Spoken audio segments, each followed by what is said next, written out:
What is going on, everybody? My name is Jack, also known as Aces, and today I am bringing you yet another video.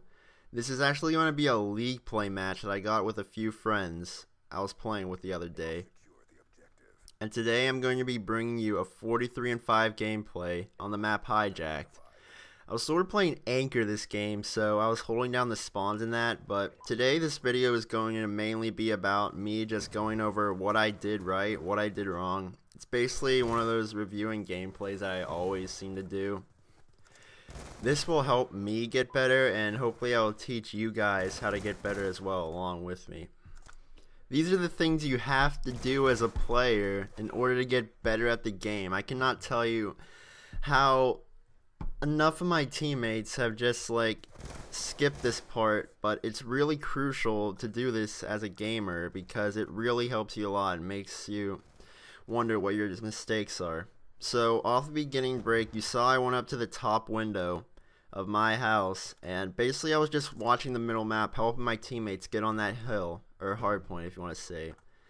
Now back here, I'm actually going to be controlling the spawns for the next hardpoint, which is in our house area, or whatever you like to call it. I'm not sure about call-outs on this map, but whatever. So mainly here, I'm just waiting for people to come try and flank us, and also holding spawns for my team, because that is the main point of hardpoint. You always want to control the spawns. You always want your team to spawn right next to the hardpoint so they can get back in it if the enemy controls it. And basically, if you want to control a hard point, you just need to get over to the spawns and just kill that guy who's anchoring it, which is my job right now.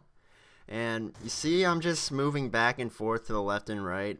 I should probably just stay right at that bar area, or whatever you like to call it, right near the hot tub. Actually, there's a hot tub in the middle of the map, so I'll just call it the pool area for right now. But anyways, this is the main area you want to control as an anchor in order to hold spawns for your team so they can get straight back into the hard point and contest it. That's how teams win games, is by contesting the hard point. Right now, as you can see, this hard point's about to end, so I'm basically telling my team just to go underground because this is the hard point you really need to control. This is overpowered if you can control it, because it's almost impossible for an enemy to break through if you're a really good team. And that's why in my opinion Hijack should just be removed. Or if you could remove this underground hardpoint, it's so OP if you hold it. It's very easy to watch the two choke points, which are the two doors. I'm not sure what that guy was doing there, maybe he was lagging or something. But anyways, for right now, I'm just trying to hold spawns for this next hardpoint, which is in the kitchen area. Trying to make sure my team spawns there. I see a guy in kitchen, gonna go try and kill him. Actually, he went underground now. This is a mistake by me. I should not be pushing underground right now because there's only about 5 seconds left on the hardpoint. I should be, as an anchor, trying to hold spawns for my team so they can get set up for the next hardpoint. Unfortunately, in league play, everybody who's not a Masters is pretty bad at this game, so it really didn't make that much of a difference. My team still got on the hard point with no trouble. But anyways, as I'm pushing up, I'm sort of not playing that anchor role anymore. I'm sort of playing trying to get the cutoffs, more of a support player in hard point, because I'm trying to get the cutoffs from people who are actually trying to push through the front door. Now this, in my opinion, is using your kill streaks to the fullest advantage. It's trying to gain position of the next hard point that's coming through. Plus also getting the cutoffs for what you need in order to maintain that hard point for your team. Here the hard point is about to switch, so I'm gonna try and call in my kill streaks and or score streaks, my bad, and try to gain position in that middle control because that's where the next hard point is. As you can see, I did get a 4-piece with my Hellstorm. I was actually pretty happy about that, and so that basically guaranteed hill control for my team in middle. And right here I'm trying to get the cutoffs because I know where they're going to spawn. Somebody actually kills my teammate on the hill. I go into hut, kill that kid. Actually back away because I'm hurt and call in my lightning strike. Score streaks are a huge factor when you're hurt or anything because they can basically get a cutoff for you if you can't get it yourself.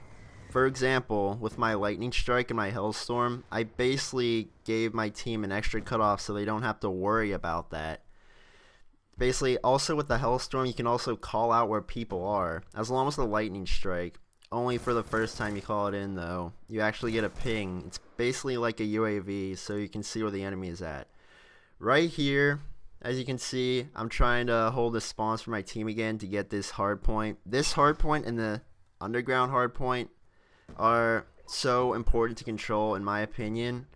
Like, they are where you get the most points for your team, because one, in that kitchen hill, you can say that kitchen hill can get you many points, but since there's 2 rooms that you have to control, it's basically hard because you can basically contest it for as long as you want.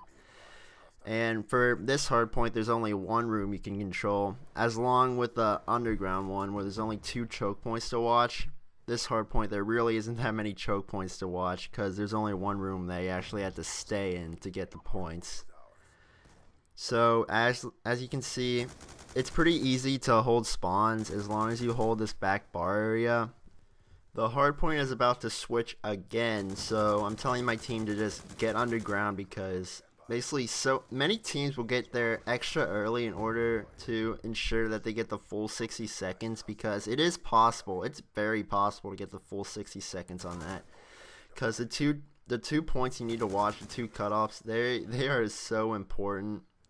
They're so easy to watch that the enemy team has such a little narrow way to go through that it's basically so hard, as long as you have like 2 guys watching each door, or if you know where they're coming from, all 4 of them can watch 1 door and wait till the spawn split. Right here, this is sort of a pre-fire spot. This is what I don't like about the underground hill, is that you can basically spray at the doors and basically makes Call of Duty easy, as you can see, for all these like amateurs who like aren't sure about like competitive COD. They might be like, you know, this game is so easy, all they do is spray, and this is a perfect example. If you just spray at that door, you can basically get a multi-kill if they're all there, especially with that wall there.